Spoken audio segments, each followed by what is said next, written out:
அனைவருக்கும் வணக்கம். நம்ம ராகவா லாரன்ஸ் அவர்களும், மாஸ்டர் மகேந்திரன் அவர்களும் ரொம்பவே வித்தியாசமான முறையில பார்த்தோம்னா, ஒரு சர்ச்சையான விதத்தில பார்த்தீங்கன்னா, ஒரு பேட்டி குடுத்திருக்கிறாங்க. ஃபர்ஸ்ட்டு மாஸ்டர் மகேந்திரன பத்தி பேசிறலாம். அவரு என்ன சொல்றாரு, ஒரு பேட்டியில YouTube காணொளியில பேட்டியில என்ன சொல்றாரு, இந்த சோலார் சிஸ்டம்னு ஒண்ணு கண்டுபிடிச்சாங்க. இதெல்லாம் யூஸ் பண்றாங்களா இல்லையா அப்படின்னு சொல்லி சிரிச்சுட்டு பேசுறாரு. முதல்ல அதுக்கு பேர் பார்த்தோம்னா, சோலார் சிஸ்டம் கிடையாது. சோலார் சிஸ்டம் அப்படிங்கிறது என்னத்த சொல்லுவோம்? சோலார் சிஸ்டம் அப்படிங்கிற பேரு முழுக்க சூரிய குடும்பம். ஓகேங்களா? சூரியனும் அதை சுற்றி இருக்கக்கூடிய 9 கிரகங்களும் அதெல்லாம் சேர்த்தனால தான் பார்த்தோம்னா, சோலார் பிளான்ட்ன்னு சொல்லுவாங்க. ஓகேங்களா? இதுதான் பார்த்தோம்னா, சோலார் சிஸ்டம்பாங்க. இது என்ன சொல்லுவாங்க, சோலார் பவர் அப்படிங்கிறது தான் சூரிய ஒளியாற்றலை மின்சாரமாக மாற்றக்கூடியது பார்த்தீங்கன்னா, சோலார் பவர்ன்னு சொல்லுவாங்க. ஓகேங்களா? இவரு என்னங்கிறாரு, சோலார் சிஸ்டம்னு சொல்லி சூரிய குடும்பத்த மென்ஷன் பண்றாரு. இவரு எப்படி ஒயர் சொருவி கரண்ட் எடுப்பாரா? இங்கருந்து சூரியனுக்கு டைரக்ட்டா ஒரு ஒயர் சொருவி, இங்க ஏதோ ஒரு சின்னதா மோட்டர் அந்த அந்த சின்ன பிள்ளைங்கலாம் ஸ்கூல் எக்ஸ்பெரிமென்ட்க்கு அந்த ஃபேன் சுத்துற மாரி இவ்வளோ பெருசுன்னு வாங்குவாங்கல்ல ₹20 அதுல சொருவி ஏதோ கரண்ட் எடுப்பாரோ என்னமோ தெரியல. இந்த மாரி பார்த்தீங்கன்னா, மாஸ்டர் மகேந்திரன் இந்த மாரி சொல்லியிருக்கிறாரு. சோலார் சிஸ்டம்லாம் யூஸ் பண்றாங்களா இல்லையா? யூஸ் பண்றீங்களா? அப்படின்னு சொல்லி ரொம்ப ஒரு நக்கலா, ஒரு நையாண்டியா, ரொம்ப ஒரு இழிவுபடுத்துற விதமா சிரிச்சுட்டு பேசுறாரு. இல்ல நான் கேட்கிறேன், தெரியாம தான் கேட்கிறேன். கண்ணு மகேந்திரன் அண்ணா, நீங்க சின்ன வயசுலயே படம் நடிச்சிட்டீங்க. நீங்க பணம் ஓரளவுக்கு சம்பாரிச்சுட்டீங்கன்னு வைங்க. இன்னைக்கு நீங்க பார்த்தீங்கன்னா, உங்க வீட்ல இன்வெர்டர் இருக்கும், ஏசி இருக்கும், அனைத்துமே இருக்கும். ஓகேங்களா? நீங்க சொகுசான ஒரு வாழ்க்கைய வாழ்றீங்க. உங்க வீட்ல கரண்ட் ஆஃப் ஆனுச்சுன்னா, இப்படிங்கிறதுக்குள்ள யூபிஎஸ் ஆன் ஆயிரும். எல்லாமே உங்களுக்கு கிடைக்கும். ஆனா, இது கூட கிடைக்காத ஏழை மக்கள் எத்தனையோ பேர் இருக்கிறாங்க. நடுத்தர குடும்பத்த ஆளுங்க எத்தனையோ பேர் வீட்ல 5 பேர், 6 பேர் இருப்பாங்க. மொத்தமே வீட்டுக்கு ஒரு ஃபேன் தான் இருக்கும். அவங்கலாம் எவ்வளோ கஷ்டப்படுவாங்க. அவங்களோட கஷ்டம்லாம் உங்களுக்கு தெரியாது. நீங்க தான் பார்த்தீங்கன்னா, சினிமா துறையில இருக்கிறீங்க. ஒரு இதுல இல்லனாலும் இன்னொரு இடத்துல போய் ஏதோ ஒரு ஆங்கரிங் பண்ணீங்கன்னா கூட உங்களுக்கு ஒரு பணம் வரும். அத வச்சு நீங்க பொழச்சுக்குவீங்க. உங்களுக்கு வறுமைன்னா என்னன்னு தெரியாது. நடுத்தர குடும்பம்னா என்னன்னு தெரியாது. ஒவ்வொரு நாளும் ஒவ்வொரு பொழுத கடத்தி கொண்டு போறதுன்னா என்னன்னு தெரியாது. 3 வேள பசின்னா என்னன்னு தெரியாது. உங்களுக்கு பொறுத்தவரைக்கும் பார்த்தோம்னா, ஏதோ ஆ இது இல்லைன்னா என்ன? கரண்ட் இல்லைன்னா என்ன? அத யூஸ் பண்ணுங்களேங்கிறாரு. அதுக்கு காசு யாரு? எங்க அப்பனா குடுப்பான். முதல்ல பார்த்தோம்னா, இதெல்லாம் ரொம்ப விலை அதிகமா தான் இருக்கும். இன்னைக்கு உதாரணத்துக்கு கரண்ட் ஆஃப் ஆனுச்சுன்னா, ஒரு சின்னதா ஒரு பேட்டரி ஃபேன் கூட வாங்க வைக்க முடியாத ஏழைகள் இருக்கிற இடத்துல போயிட்டு, நீங்க சோலார் இத யூஸ் பண்ணுங்க அப்படிங்கிறது ரொம்ப எப்படிப்பட்ட ஒரு பிற்போக்குத்தனமான ஒரு வாதம். அது என்ன கடையில விக்கிற ஒரு முட்டாயா? ₹5 முட்டாயா? ₹10 முட்டாயா? அதுக்கு எவ்வளவு விலை வரும்? அதாவது இவங்க பார்வையில எல்லாமே பார்த்துட்டோம்னா, மக்கள் எல்லாருமே பார்த்தோம்னா, நம்மள மாரியே வெல் செட்டில்டான பெர்சன்ஸ்ன்னு சொல்லி நெனைக்கிறாங்க. இவிங்க ஆடி கார்ல போகும்போது மக்கள்லாம் ரோட்ல எவ்வளோ பேர் சைக்கிள்ல போறாங்க, டூ வீலர்ல போறாங்க, நடந்து போறாங்க. நடந்து போறவங்கள எத்தனையோ பேரு கால்ல செருப்பு போட்டு போறவங்க இருக்கிறாங்க. பழைய செருப்பு பிஞ்சு போனாலும் அத தச்சு போட்டு போறவங்க எவ்வளோ பேர் இருக்கிறாங்க. எவ்வளோ ஏழை மக்கள் இருக்கிறாங்க. ஆனா இவிங்க சொல்றதெல்லாம் பார்த்தோம்னா, இப்படிதான் சொல்லிட்டு இருக்கிறாங்க. ஆ அப்படிங்கிறாங்க. என்னமோ ரொம்ப சாதாரணமா சொல்றாங்க. மாஸ்டர் மகேந்திரன பொறுத்தவரைக்கும் என்ன நெனைக்கிறாரு, நாளைக்கே பார்த்தோம்னா, ரேஷன் கடைக்கு போறாரு மாஸ்டர் மகேந்திரன். கூட்டமா இருந்துச்சுன்னா சொல்லுவாரு, "நீங்க ஏன் ரேஷன் கடையில நின்னு கீவுல வாங்குறீங்க?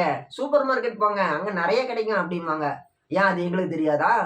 ரேஷன் கடையில விலை கம்மியா வருது அப்படிங்கிறதுக்கோசரம் தான் இங்க போய் வாங்குறாங்க. எந்த எம்எல்ஏ வீட்லயாச்சும், எந்த ஒரு மேயர் வீட்லயாச்சும், எந்த ஒரு ஒவ்வொரு மாவட்டத்துல இருக்கக்கூடிய ஒவ்வொரு சேர்மன் அவங்க குடும்பத்துல இருக்கிற யாராச்சும் ஒருத்தர் போய் ரேஷன் கடையில நின்னு பொருள் வாங்குறாங்களா? கிடையாது. ஏன்னா, அவிங்க ஓரளவுக்கு செட்டில் பெர்சன்ஸ்ன்னா, அந்த அளவுக்கு எலக்ஷன்ல பணம் செலவு பண்ணி நின்னு ஜெயிக்கிறாங்க. அவங்க அத வாங்க வேண்டிய தேவை கிடையாது. ஒரு கவுன்சிலர் கூட ரேஷன் கடையில நின்னு பொருள் வாங்க மாட்டாங்க. ஏன்னா, அவங்க செட்டில் பெர்சன். அதுக்கும் கீழ இருக்கிறவங்க தான் நடுத்தர குடும்பத்து மக்கள், ஏழை மக்கள், பாமர மக்கள். அவங்க தான் நின்னு ரேஷன் கடையில பொருள் வாங்குவாங்க. அவங்கள பார்த்து மாஸ்டர் மகேந்திரன் சொல்லுவாரு, "இங்க ஏன் நிக்கிறீங்க? அங்க போய் நிக்கலாம்ல. அங்க போனா கூட்டமே இல்லாம நீங்க வாங்கலாம் சூப்பர் மார்க்கெட்ல." மறுபடியும் சொல்றேன், சூப்பர் மார்க்கெட்ல போய் பொருள்லாம் வாங்குறது யாரு? எங்க தாத்தாவா காசு குடுப்பாரு? இதெல்லாம் கேட்டா உங்களுக்கு ஒரு மாரி புரியலாம அல்லது புரியாமலும் போகலாம். அத காதுல கேட்கும்போது உங்களுக்கு உணர்வு அப்படிங்கிறது வந்துச்சு அப்படின்னா, என்னடா இது இவரு இப்படி பேசிட்டாருன்னு சொல்லி உங்களுக்கு தோணுச்சு அப்படின்னா, என்னோட உணர்வு உங்களுக்கு புரியும். இல்லைன்னா புரியாது. இப்ப வாங்க அடுத்த ஒரு விஷயத்துக்கு போலாம். அடுத்த விஷயம் முக்கியமான விஷயம் என்னன்னு சொல்லி கேட்டோம்னா, நம்மளுடைய ராகவா லாரன்ஸ், நடிகர் ராகவா லாரன்ஸ். அவரு பார்த்தோம்னா, கடந்த காலகட்டங்கள்ல பார்த்தோம்னா, தன்னை ஒரு சேவை செய்யக்கூடிய ஒரு நபரா அறிமுகப்படுத்தியிருக்காரு. நெறைய இடங்கள்ல சேவையும் கூட செஞ்சிருக்கிறாரு. அப்படிப்பட்ட அவரு மேல பார்த்தோம்னா, ஜல்லிக்கட்டு போராட்டத்துல பார்த்தோம்னா, எந்த சினிமா பிரபலங்களும், எந்த அரசியல்வாதிகளும், எந்த பிரபலமான நபர்களுமே ஜல்லிக்கட்டு போராட்டத்துல போராட்ட நபர்களால ஏற்றுக்கொள்ளப்படல. ராகவா லாரன்ஸ தவிர. ராகவா லாரன்ஸ் அண்ணா மட்டும் தான் பார்த்தோம்னா பேசினாரு. மக்கள் முன்னாடி நின்னு ஒரு சில விஷயங்கள்லாம் முன்னெடுத்து கொண்டு போனாரு. மக்கள் பிரதிநிதி மாரி நடந்துக்கிட்டாரு. அப்படி இருந்த நடிகர் ராகவா லாரன்ஸ் அண்ணா பார்த்தோம்னா, அதுக்கு அடுத்து அந்த படங்கள்ல பார்த்தோம்னா, நிறையா சம்பாதிச்சாரு. சம்பாதிச்சத ஒரு ட்ரஸ்ட் வச்சு நடத்துறாரு. எத்தனையோ பேருக்கு நல்ல நல்ல உதவிலாம் பண்றாரு. அப்படி இருக்கக்கூடிய ஒரு சூழ்நிலையில ராகவா லாரன்ஸ் சார் என்ன பண்றாரு, இந்த மாதிரி அரசியலுக்கு வர விருப்பம் தெரிவிக்கிறேன்ற மாதிரி ஒரு விஷயம் ஒண்ணு வருது. அப்புறமேட்டு விஷயம் வெளியே வந்தாட்டி என்ன நடக்குது, அவர் வந்து பேட்டி குடுக்குறாரு கடந்த வாரத்துல. கடந்த வாரத்துல பேட்டி குடுக்கும்போது என்ன சொல்றாரு, ஒரு 18 நிமிஷம் பேட்டி அது. நானும் முழுசா கேட்டேன். சரி அவர் அரசியலுக்கு வரத பத்தி பேசுவாருன்னு சொல்லிட்டு பேசல. நடிகர் ரஜினிகாந்த் அவருக்கும் தனக்கு இருக்கக்கூடிய ஒரு உறவு. நடிகர் விஜய் அவருக்கும் தனக்கு இருக்கக்கூடிய ஒரு உறவு.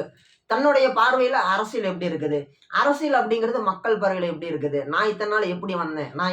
நான் எப்படி கைய ஊனி எந்திரிச்சு வந்தேன்? எனக்கு கூட இத்தன பேர் டிராவல் பண்ணிக்கிறாங்கன்னு சொல்லிட்டு, தன்ன பத்தின விஷயங்களே முழுசா பேசிட்டு இருந்தாரு. பேசிட்டு கடைசில என்னாரு, நான் எங்க அம்மாவ கேட்டு சொல்றேன் அப்படின்னாரு.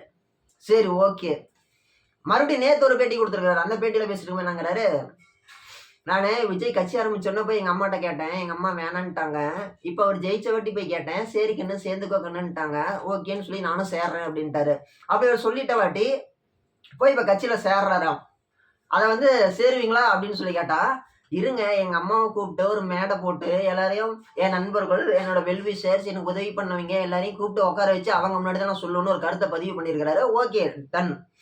இப்ப அவர் அது முக்கியமான விஷயம் அவர் சொன்ன விஷயம் என்ன சர்ச்சையாச்சுன்னு சொல்லி கேட்டோம்னா, இப்ப நம்ம புதுசா ஒரு வீட்டுக்கு ஒரு இடத்துக்கு ஏரியா குடி போறோம் அப்படின்னா, அதாவது நடிகர் விஜய் அண்ணா முதலமைச்சரா இருக்கிறாரு. அவருக்கு வந்து மறைமுகமா சப்போர்ட் பண்றாராம். அத வந்து இன்டைரக்ட்டா சொல்றாரு.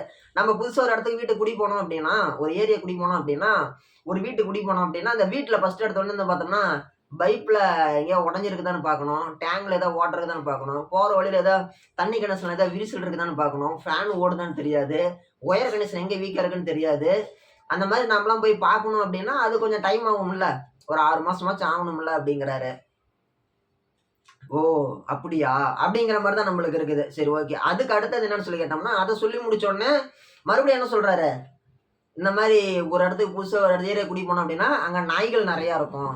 ஒரு சில நாய்களுக்கு வந்து பார்த்தோம் அப்படின்னா, பிஸ்கட் போடணும். ஒரு சிலதுக்கு வந்து பார்த்தோம்னா, பிரியாணி போடணும் அப்படிங்கிறாரு. அப்பதான் நம்மள பார்த்து கொலைக்காம இருக்குங்கிறாரு. யார சொல்றாரு? யார சொல்றாருன்னு தெரியல. மக்களத்தான் சொல்றாரு. மக்கள தான் சொல்றாரு. வேற யார பத்தியும் சொல்லல. மக்கள பத்தி தான் சொல்றாரு. ஏன்னா, இப்ப வந்து மக்கள் தான் வந்து பார்த்தோம்னா, ஒவ்வொரு இடத்துலயும் போராட்டம் பண்ணிட்டு இருக்காங்க. செவிலியர்கள் போராட்டம், மருத்துவர்கள் போராட்டம், ஆசிரியர்கள் போராட்டம், மாணவர்கள் போராட்டம், அந்தந்த ஏரியால இருக்கிறவங்க வந்து குடிநீர் பிரச்சனைக்கு போராட்டம், மின்சாரத்துக்கு போராட்டம், இப்படி ஏகப்பட்ட பிரச்சனைகளால திரும்பிய திசையெல்லாம் போராட்டம், போராட்டம், போராட்டம். மக்கள் போராட்டமா நடந்துட்டு இருக்குது. இப்படி இருக்கக்கூடிய ஒரு சூழ்நிலையில, மக்கள் பிரதிநிதியா திருச்சி கிழக்குல போட்டி போட போற நடிகர் ராகவா லாரன்ஸ் வந்து பார்த்தோம்னா, இப்ப என்னங்கிறாரு, மக்கள பார்த்து என்னங்கிறாரு, மறைமுகமா நாய்களுக்கு பிஸ்கட் போட்டா ஒண்ணு கொஞ்சம் 1, 2 கம்மியா கம்முன்னு இருக்கும். 1, 2 பிரியாணி போடணுங்கிறாரு. இல்ல நான் தெரியாம தான் கேட்கறேன். இவ்வளவு நல்ல விஷயங்கள் செய்றீங்க. ஒரு ட்ரஸ்ட் வச்சு எத்தன குழந்தைகளுக்கு நல்லது பண்றீங்க. எத்தன பேர் ஹார்ட் ஆபரேஷனுக்கு உதவி பண்றீங்க. அப்படி இருக்கக்கூடிய ஒரு பெரிய மனுஷனான நீங்க, நீங்க எத பேசினாலும் இந்த பத்திரிக்கைக்காரங்க ஊதி பெருசாக்கிருவாங்கன்னு தெரிஞ்ச நீங்க, இந்த பத்திரிக்கைக்காரங்க கிட்ட ரொம்ப கவனமா இருக்கணும்னு தெரிஞ்ச நீங்க, அவங்களுக்கு ஒரு பெரிய கன்டென்ட் எடுத்து குடுத்துருக்கிறீங்க பாருங்க. பத்திரிக்கைக்காரங்களுக்கு அவங்க எத சொன்னாலும் உடனே தெரியப்படுத்திருவாங்க. நீங்க மைண்ட் வாய்ஸ்ன்னு நெனச்சு சத்தமா பேசுனீங்களோ என்னமோ தெரியல. நீங்க சொன்ன வார்த்தை மக்கள தான் சொல்லியிருக்கிறீங்க. அது எவ்வளவு தவறான விஷயம். நாள பின்ன இந்த மக்கள் மூஞ்சில போய் நீங்க எப்படி முழிப்பீங்க? இந்த மக்கள் மறந்துருவாங்க. ஏய் சினிமா அப்படியே சினிமாக்காரன் வந்தா நல்லது பண்ணிருவான்னு சொல்லி இந்த மக்கள் மறந்துருவாங்க. எங்களுக்கு உள்ளம் வலிக்குது. போராட்டம் பண்ணா நாயின்னு சொல்லுவீங்களா? இது எந்த விதத்துல நியாயம்? எந்த விதத்துல நியாயம்?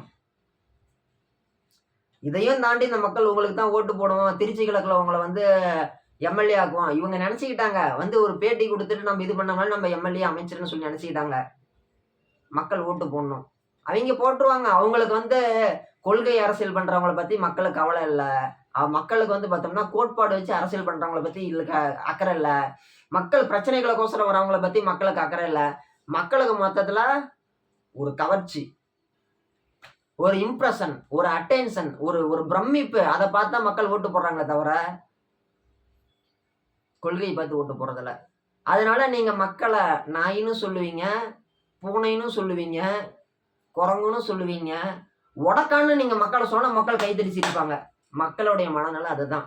மக்கள் மனநிலை இப்படி இருக்கிற வரைக்கும் நீங்க வாழலாம். சந்தோஷமா வாழலாம். செலிபிரிட்டிக்கு மேல செலிபிரிட்டி ஆகலாம்.